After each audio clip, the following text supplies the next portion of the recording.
Hello everyone, welcome back for week 4 as we take a look at the design phase in that ADDIE process. Today we're going to take a look at the question, how can we write efficient learning objectives? Okay, starting off, our learning objective for this unit, this kind of design section, is to construct a storyboard for a training course or activity. Okay, so that's the goal of this unit. Specifically to do that, we're going to work on a couple different things. Today, we're going to work on creating learning objectives. And then the next few weeks, we'll also identify potential instructional strategies, determine an appropriate pace and structure for our training activities, and create a written outline of our activities. Okay, so this is kind of what's on the docket for the next 3 weeks. This is our goal for our design section of that ADDIE model. Next, I want to take a look at the parts of a learning objective. I think we all know what a learning objective is, generally speaking, right? It's a goal that we hope to be able to accomplish after our training or our learning has taken place. Generally speaking, these goals have 3 parts. One is the conditional portion, right? We want to know under what conditions are learners being asked to perform this skill. Okay, we'd like you to be able to solve this problem. Well, under what conditions are we solving that problem? Right? That's the conditional part of our learning objective. We also have the performance. What skills specifically are learners executing? Right? Knowing the knowledge gap of what you want them to know and what they already know will help you figure out kind of what skills do we need to know to get there. That's the performance section of that learning objective. And finally, the criteria. How will success be measured? Okay, is there a standard that we're basing our learning objective on? Is it a standards-based objective? Are we going to measure it using a test? Are we going to measure it by checking a checklist to see if they have these 3 parts, right? Or are we checking a rubric?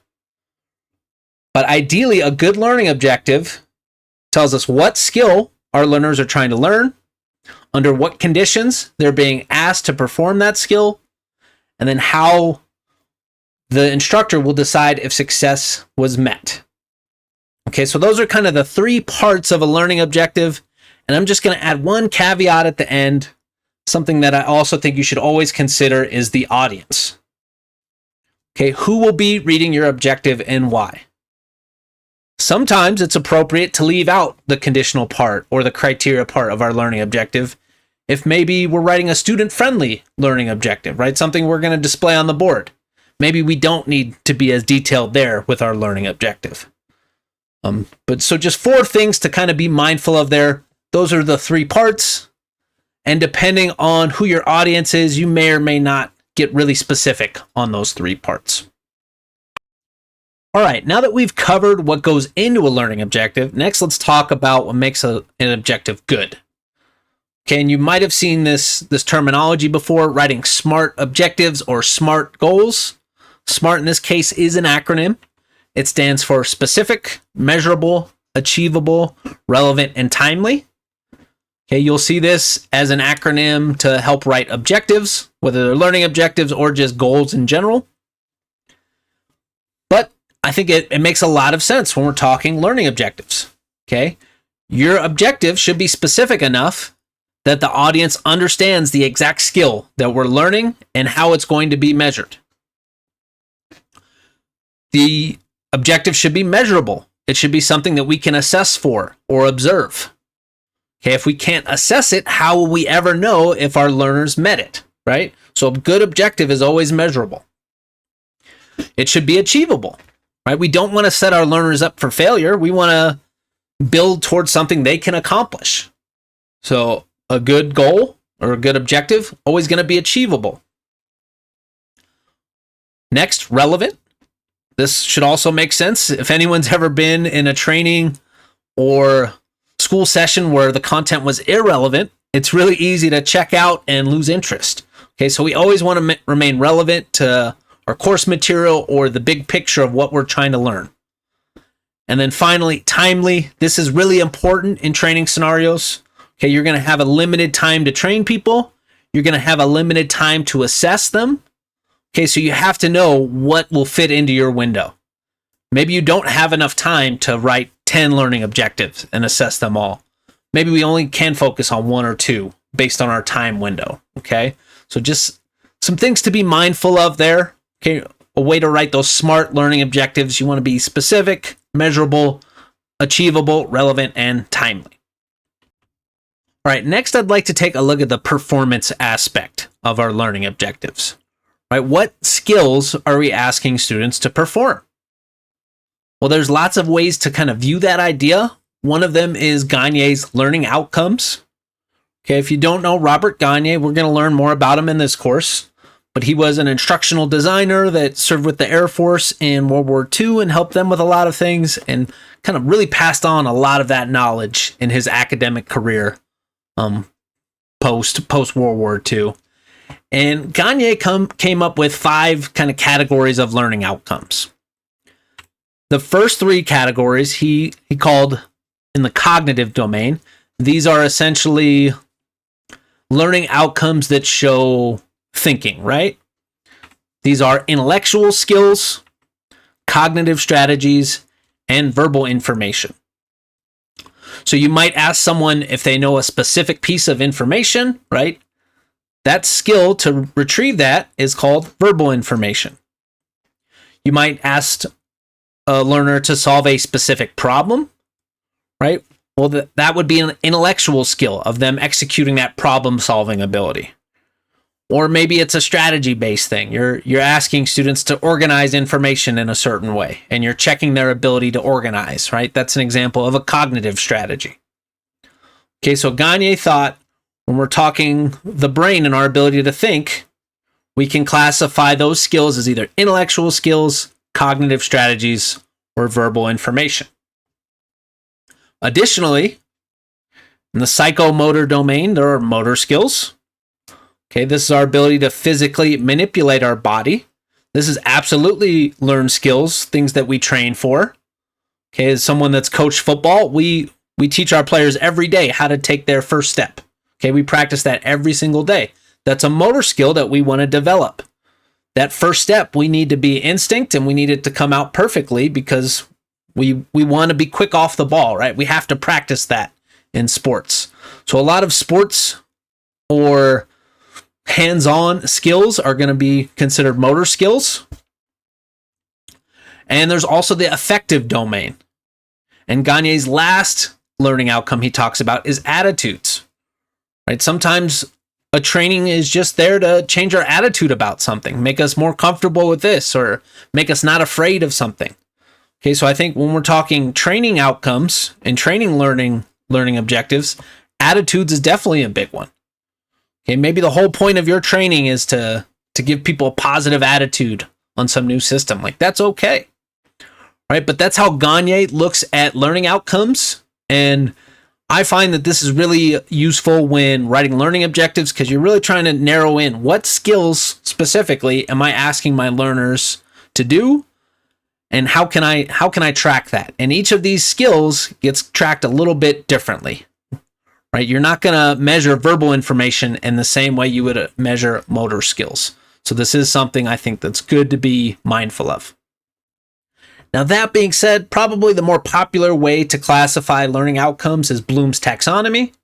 You've probably seen this in your other courses, or if you guys teach during the day, I'm sure you're familiar with this. But Bloom's taxonomy essentially breaks learning down into categories, increasing from basic level knowledge, level 1, all the way to high level knowledge, which is level 6.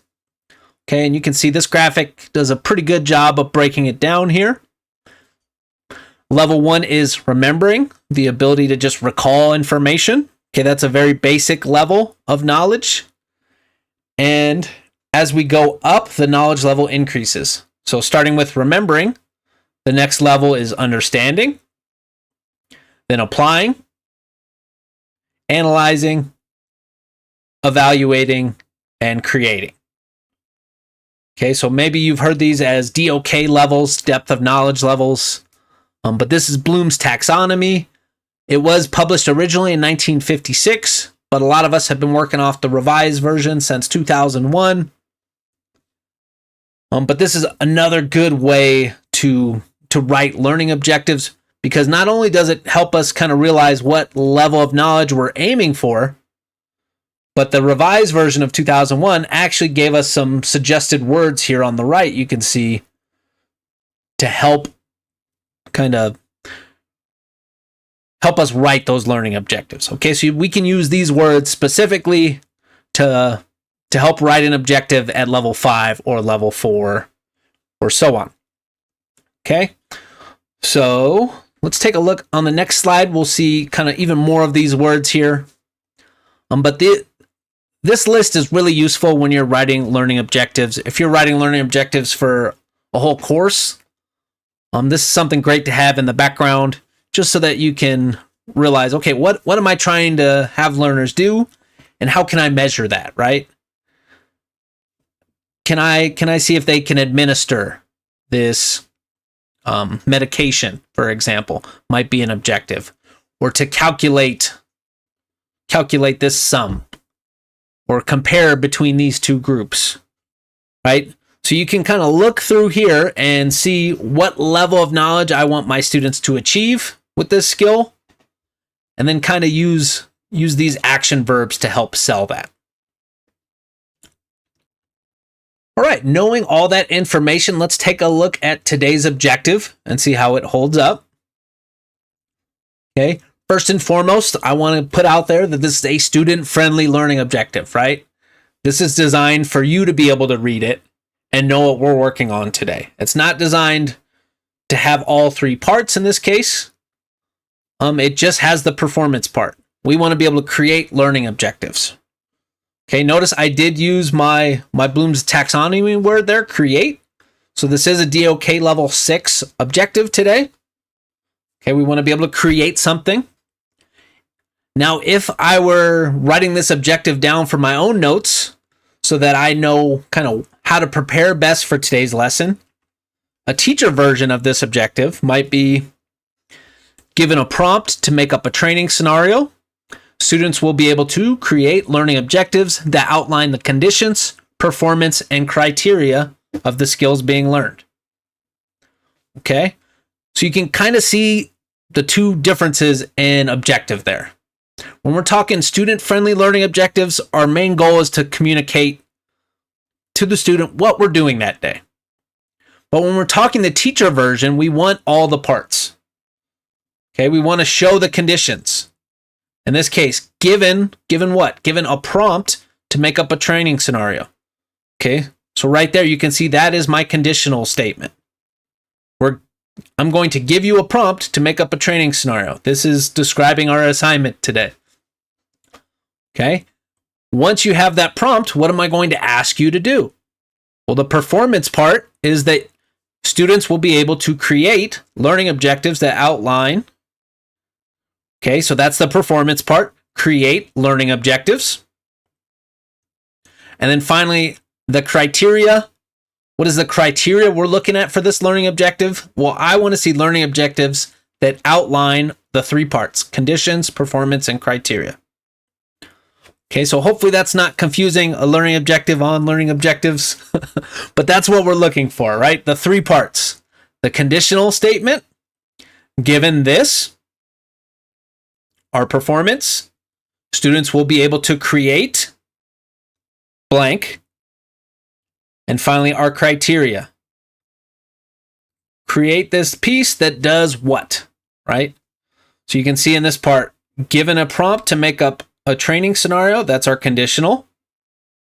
Students will be able to create learning objectives, that's our performance.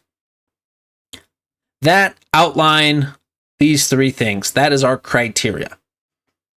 Okay, so that is the idea with learning objectives. I'm not going to go too in depth with this and show you guys a million examples, because I think you've probably worked with learning objectives before. You've probably seen it in other classes. So let's take a look at our learning information this week. We do have a couple sources out there for you to kind of help set this in if you are struggling. All right, so that's the content I have for you this week. As far as reading resources, I have one that I'd like you guys to take a look at. It's just a quick 3 pages that kind of goes over what we talked about. Right, you see, we want specific measurable objectives. They talk about our audience and our behaviors and conditions and things like that. We dive into blooms as well as those action verbs. Okay, so I think this is a good just kind of refresher on everything we've talked about. So either give that a read through or just quickly skim that is fine. But I'd like you to check out that resource. And then just a couple extended resources. Another one on writing learning objectives. And then a resource on Gagne and Bloom's taxonomy. So if you're interested in those, you want to check out more on that, you have some options there. As far as our assignments, there's a quick practice quiz. I think it's 5 questions. You can try that out, see how you remember the content for today's PowerPoint, and a knowledge check 3. Okay, so let's take a look at that. This is our assignment this week. So knowledge check 3 will again be kind of discussion style post. I decided to change the initial post date to Friday instead of Thursday, just to give you guys a little more breathing room there, because that Thursday was feeling a little tight. But this week, I would like you to write 3 potential learning objectives. Okay, for that training scenario we've been talking about. You can use the same scenario you did for your logic model, or you can refer to a new scenario if you'd like to work on some other ideas. Okay, but I'd like you to write 3 potential learning objectives. Like we've talked about today, we're including information on condition, performance, and criteria. Right? What conditions are we asking our learner to perform in, and what criteria shows their success? Right? The big 3 there. And then to spice things up this week, I thought we'd try something a little fun. I would like you to ask ChatGPT or another AI model to write another objective. Okay, so I'd like you to write 3 learning objectives, and I'd like you to have AI write one. But when you're having AI write it, tell them to include the 3 parts: are conditions, performance, and criteria. Okay, I don't know if you guys have heard of this, but when you're telling AI a specific concept or specific idea in the prompt, we call that prompt engineering. That's like a new industry term. So in that prompt, we want a very specific response. So make sure you're telling them we want the conditions, performance, and criteria. And then what I'd like to do is take the 3 learning objectives you wrote, take the one AI wrote, randomize them, number them 1 through 4, and let's see if we can guess which ones are AI or not. Let's see how good AI is at this part of the ADDIE process. So we're going to kind of test AI this week, have a little fun. So that's what I'd like. You're going to write 3 learning objectives. You're going to have AI write one. We're going to post that by Friday in a post. Number them 1 through 4, so it's easy for your peers to respond. And then I'd like each of you to just reply to 2 of your peers. See if you can guess which objective was written by AI, and tell me how you know that, or why you'd think that it's written by AI. Okay, and that'll be our discussion this week. This is our knowledge check. Right? So hopefully that all makes sense. If you have any questions at all, feel free to shoot me a message or stop by the office hours. But yeah, that's what we have this week. We're writing our 3 learning objectives and doing this discussion post. And go ahead and reach out if you guys have any trouble. All right, have a great week.